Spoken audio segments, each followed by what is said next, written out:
ma'am, yung modus sa di umano'y pangingikbak sa flood control? Hindi lang sa flood control, ma'am, pati sa sa illegal gambling. Tumatanggap sila. So, si Martin Romualdez. So, hindi lang siya sa flood control. Baka kasi yung tao na nagtrabaho ng basura, flood control yung pera na tinatransport nila. Pero marami pang iba pang mga sources ng corruption na dinideliver. Ma'am, may we know po yung source ng information na ito that they are receiving? Yung mga, ayoko sabihin kasi tatanggalin nila, pag sinabi ko tatanggalin nila yung tao, wala na tayong, From his office? Pero hindi po ba, oh yes. From his office? ba dapat lumabas nga yun para makasuhan sila?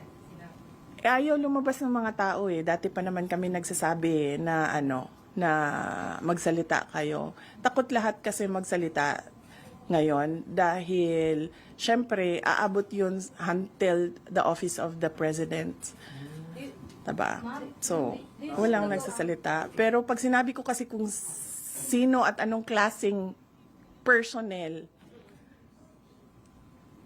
maano nila kung sino yung nagsasabi doon sa loob. But from the office of Congressman Romualdez po yan? Oh yes. Ito din yung mga tao na nagsasabi sa akin na na aatake sila sa confidential funds. Ito din yung reason kung bakit hindi na namin ginamit yung confidential funds on the third and fourth quarter.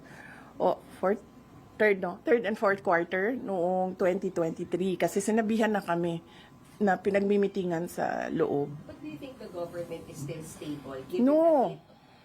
Ma'am, no. Our institutions are clearly abused. They are used for personal gain. They are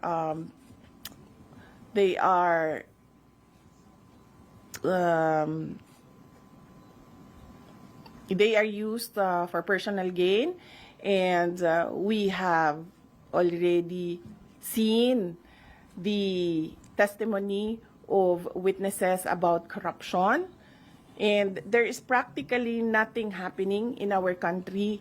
Ilang ulit ko na yan sinasabi noon na tigilan yung politika, tigilan yung pansariling pag-una ng pansariling interes kasi walang nangyayari sa ating bansa. Meron ba kayong nakikita at all na project na nakatulong sa ating bayan?